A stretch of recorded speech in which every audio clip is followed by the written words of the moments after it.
సగటు 10th class student మైండ్లో ఇప్పటికిప్పుడు ఏముంటుంది అంటే అయితే ఎగ్జామ్స్ బాగా రాసి మంచి మార్కులు తెచ్చుకోవాలనో లేదంటే ఇవాళ స్కూల్కు బంక్ కొట్టి ఏ సినిమా చూద్దామా అనో ఉంటుంది. కానీ ఈ 15 ఏళ్ల బుడ్డోడు మాత్రం తన అసాధారణ ప్రతిభతో క్రికెట్ ప్రపంచాన్నే షేక్ చేస్తున్నాడు.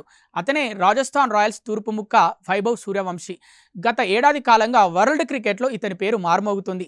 గత సీజన్ ఐపీఎల్లో కేవలం 35 బంతుల్లోనే సెంచరీ చేసి క్రికెట్ మేధావులనే షాక్ గురి చేశాడు. అప్పటి నుంచి ఈ కుర్రాన్ని తలుచుకొని క్రికెటర్ లేడంటే నమ్మాలి. మొన్నటికి మొన్న అండర్-19 వరల్డ్ కప్ ఫైనల్లో కేవలం 86 బంతుల్లోనే 175 పరుగులు కొట్టి రికార్డు సృష్టించాడు. ఇందులో సిక్స్లే 15 ఉన్నాయంటే ఏ మేరకు విధ్వంసం సృష్టించాడో ప్రత్యేకంగా చెప్పాల్సిన పని లేదు. అంతేకాదు man of the match tournament కూడా ఇతనిదే. ఇప్పుడు ఐపీఎల్లోనూ అదే చిత్తకొట్టుడు కొడుతున్నాడు. బౌలర్ ఎవరనేది లేకుండా ఎడాపెడా వాయించేస్తున్నాడు. మొన్నటికి మొన్న ముంబై ఇండియన్స్తో జరిగిన మ్యాచ్లో వరల్డ్ నెంబర్ 1 బౌలర్ బూమ్రా బౌలింగ్లో ఫస్ట్ బాల్నే సిక్సర్గా కొట్టాడు.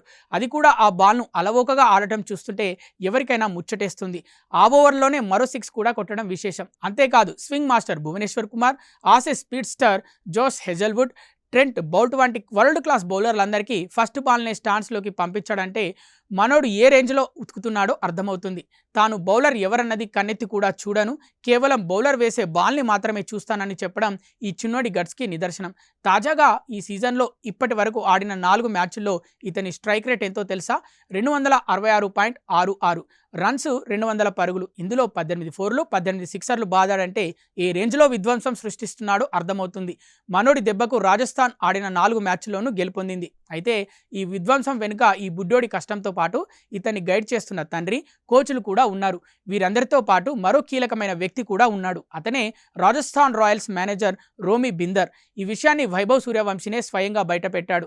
ఇతని ప్రభావం ఎంతగా ఉంటుందంటే వైభవ్ను 24 గంటలు కాచుకొని ఉంటాడు. మ్యాచ్ ఆడుతున్నప్పుడు తప్పితే మిగిలిన ప్రతి చోట వైభవ్ ఎక్కడుంటే అక్కడ రోమీ బిందర్ దర్శనమిస్తాడు. ప్రాక్టీస్ చేస్తున్నప్పుడు డ్రెస్సింగ్ రూమ్, హోటల్ ఇలా అక్కడ ఇక్కడ అని తేడా లేదు. వైభవ్కు నీడలా కాచుకుంటుంటాడు.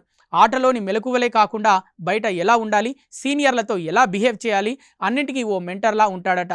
వైభవ్ ప్రతిభను గుర్తించి అతనికి జట్టులో అవకాశం కల్పించడంలో ఎంఎస్ ధోని, విరాట్ కోహ్లీ వంటి దిగ్గజాలతో మాట్లాడించడంలో రోమీ బిందర్ కీలక పాత్ర పోషించారు. అందుకే రోమీ రాజస్థాన్ టీం మేనేజరే అయినా ఆయన నా గార్డియన్ అని చెప్పాడు Vaibhav Suryavanshi. Rajasthan Royals young talents గుర్తించడంలో రోమీ కీలక పాత్ర పోషిస్తారు. క్లుప్తంగా చెప్పాలంటే రోమీ బిందర్ ఓ ఐపీఎల్ టీం మేనేజరే అయినా వైభవ్ సూర్యవంశీ కెరీర్ ఎదుగుదలలో, ముఖ్యంగా ఐపీఎల్ ట్రయల్స్ జట్టులోకి రావడంలో ఇతను ముఖ్యమైన మార్గదర్శిగా నిలిచారు.